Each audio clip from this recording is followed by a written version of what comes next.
the nurse Lucy Letby has been found guilty of murdering 7 babies and attempting to murder 6 others while they were in her care at a hospital in Cheshire, making the 33-year-old the UK's worst child killer in modern times.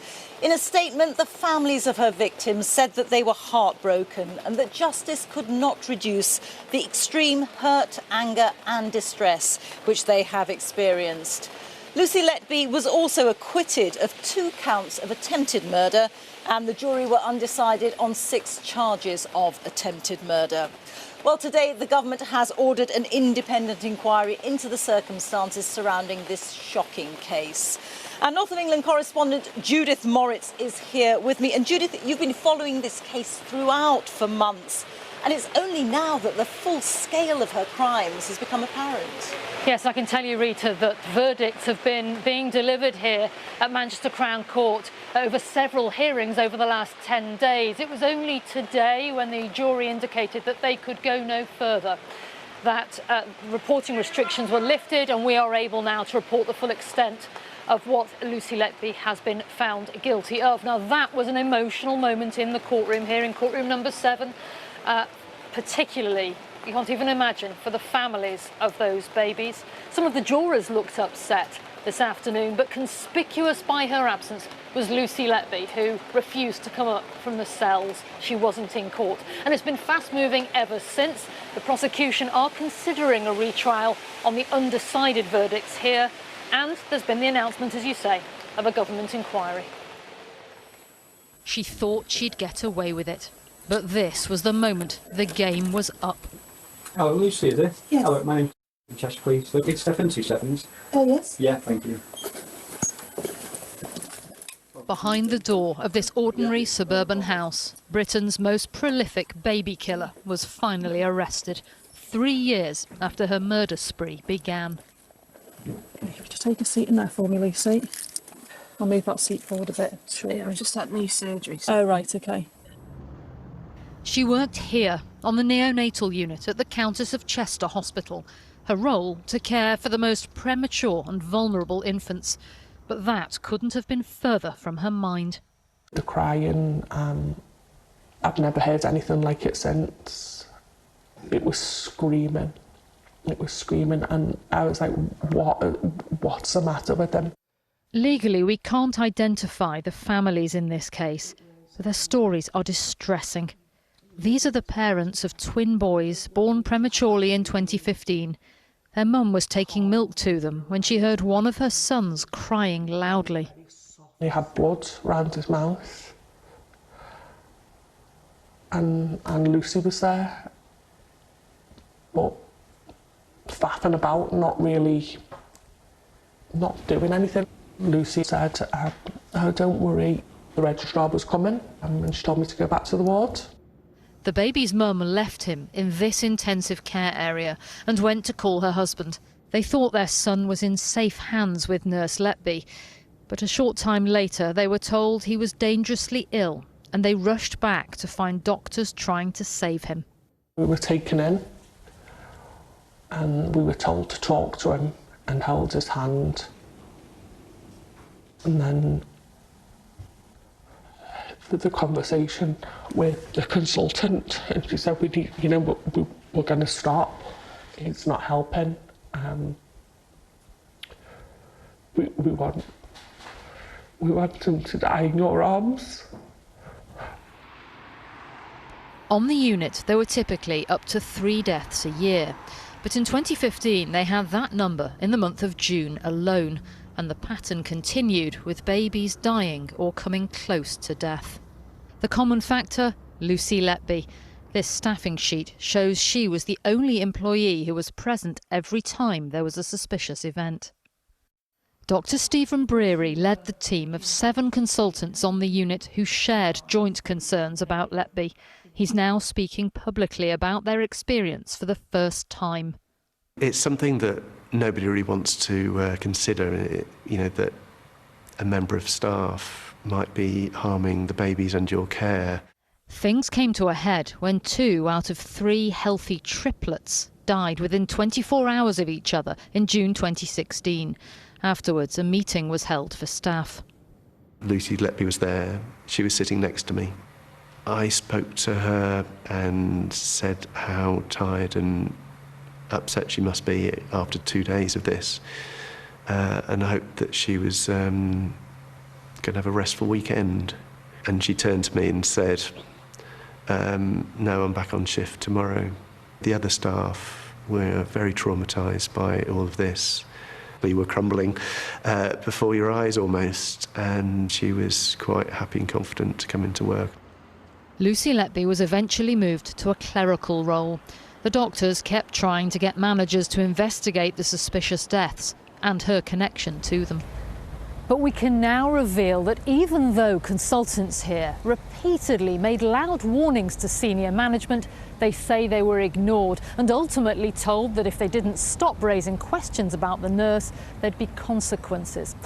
And the doctors say that even after Lucy Letby came off duty on the neonatal unit, executives tried to draw a line under the case.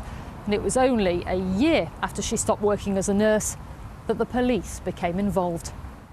After her arrest, officers found all sorts of items in her bedroom: baby's medical records, her diary, and notes covered in Letby's scrawl with phrases including, "I am evil, I did this." She is a killer, and using her words, she is evil.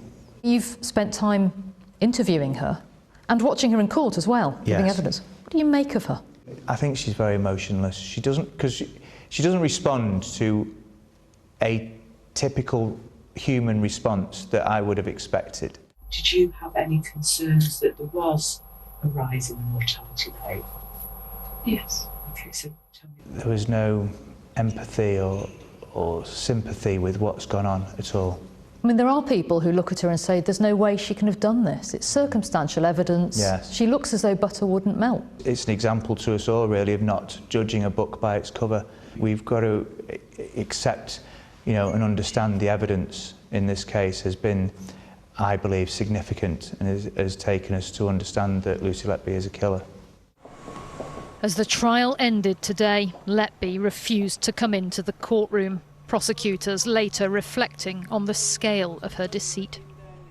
In her hands, innocuous substances like air, milk, or medication like insulin would become lethal.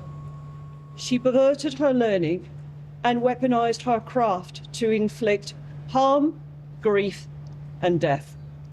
The nurse even wrote this sympathy card to the parents of one baby and searched for many of the other families on Facebook, checking up on them voyeuristically months and even years after attacking their children. I want us to be locked up, and I never want us to come out again. Because what she's done has changed the course of our life forever. Lucy Letby had many faces: party girl, graduate, bright young nurse. But each face was a mask for evil hiding in plain sight. And at last her cover has slipped. Lucy Letby will now be known as one of Britain's most notorious criminals. Judith Moritz, BBC News, Manchester. Well, Lucy Letby has today been convicted of 7 murders, but the BBC has learned that there were actually 13 deaths on the neonatal unit where she worked in a 1-year period. That is 5 times the usual rate, and the nurse was on duty for all of them. As Judith was reporting there, doctors on the unit were raising concerns for months about Letby, but senior managers ignored their warnings and protected her. Our social affairs correspondent Michael Buchanan has this exclusive report. This is the story of an NHS trust that didn't properly investigate why 13 babies died unexpectedly in a 1-year period. Instead, it turned against the very people who wanted the police to examine the deaths.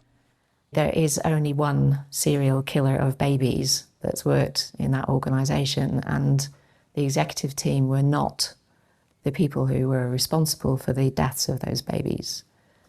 But they had some opportunities to get to the bottom of what was happening. Susan Gilby joined the Countess of Chester NHS Trust as medical director a month after Lucy Letby was arrested. Within 2 months she was made chief executive, a post she held until last December. Through documents and speaking to staff, she learned what the Trust knew about the serial killer. The first 3 babies died in June 2015. The executive team held a meeting at which it was agreed that an external investigation into the deaths would be held. It never happened. By October, with 7 babies now dead, a staff analysis of the incidents made a link between all the deaths and Lucy Letby being on shift, but it was still seen as coincidental. In February 2016, with 10 babies now dead, the Director of Nursing, Alison Kelly, and Ian Harvey, the Medical Director, were asked for an urgent meeting to discuss the deaths and Lucy Letby's links to all of them. They didn't respond for 3 months. The paediatricians were discussing, the terrible nights on call that they were having. One of them said, every time this is happening to me, that I'm being called in for these catastrophic events which were unexpected and unexplained, Lucy Letby is there. And then somebody else said, yes, I found that. And then someone else had the same response. And they all realised that the common factor for each of them was Letby's presence on the unit. In June 2016, 2 babies died on consecutive days. 13 children had now died. Lucy Letby was on shift for all of them. The day after the second death, the nurse was due back in the unit. Paediatrician Steve Breary rang the duty manager asking for Letby to be replaced. The manager refused. I challenged her. I said, well, are you saying that you're making this decision against the wishes of 7 consultant paediatricians? And she said yes. And I said, well, if you're making this decision, are you taking responsibility for anything that might happen tomorrow to any other of our babies? And she said yes. Letby went to work and a baby unexpectedly collapsed. We were urging them to investigate our concerns appropriately, and most of us felt the most appropriate way to do that would be to go to the police.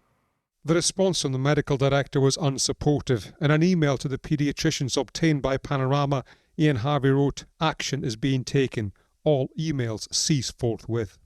The police were not called. Instead, in September 2016, the Royal College of Paediatrics and Child Health was asked to carry out a review of the neonatal unit. It urged the Trust to investigate each death individually. This didn't happen. Around this time, Lucy Letby launched a grievance procedure against the paediatricians. The internal process concluded that she'd been discriminated against and victimised by the doctors on the unit. With the paediatricians wanting a police investigation, in January 2017, an extraordinary board meeting was held. The medical director, Ian Harvey, gave a verbal report. He said external reviews had not highlighted any individual as being linked to the deaths, and that the Trust was ready to draw a line under the issues. The Chief Executive, Tony Chambers, said he'd met Lucy Letby and her parents to apologise for what had happened. A statement written by Letby was read out, detailing how hard the past few months had been for her. The meeting decided Lucy Letby would return to the neonatal unit after the paediatricians had written a letter apologising to her. This is the letter they sent Lucy Letby, signed by all 7 paediatric consultants in the unit. Against their wishes, they apologised for any inappropriate comments that may have been made, going on to say, "We are very sorry for the stress and upset that you have experienced in the last year." Though the paediatricians feared being reported to the regulator, they kept going, pressurising executives to call the police, something the Trust eventually did in May 2017. The reputation of the organisation and protecting that reputation was a big factor in how people responded to the concerns raised. They were dragged, kicking and screaming, the executive team, to call in the police. That would certainly be the conclusion that I would reach. At the time Letby was arrested in July 2018, she was still working at the Trust. No disciplinary action had been taken against her. The strong opinion was that there would be nothing found. There was a brief overlap of 3 or 4 days between myself and the outgoing medical director, and his parting words to me, to my surprise, were, "You need to refer the paediatricians to the GMC." The former medical director denies threatening to report the doctors to the General Medical Council for misconduct. In a statement, Tony Chambers, the former chief executive, said, "All my thoughts are with the children at the heart of this case and their families and loved ones. As chief executive, my focus was on the safety of the baby unit and the well-being of patients and staff. The trial has shown the complex nature of the issues raised. There are always lessons to be learned." The former medical director, Ian Harvey, said, "My thoughts are with the babies whose treatment has been the focus of the trial and their parents. As medical director, I was determined to keep the baby unit safe and support our staff. I wanted the reviews and investigations carried out so we could tell the parents what had happened to their child." Both men said they'd cooperate with the upcoming inquiry. Michael Buchanan, BBC News, Cheshire.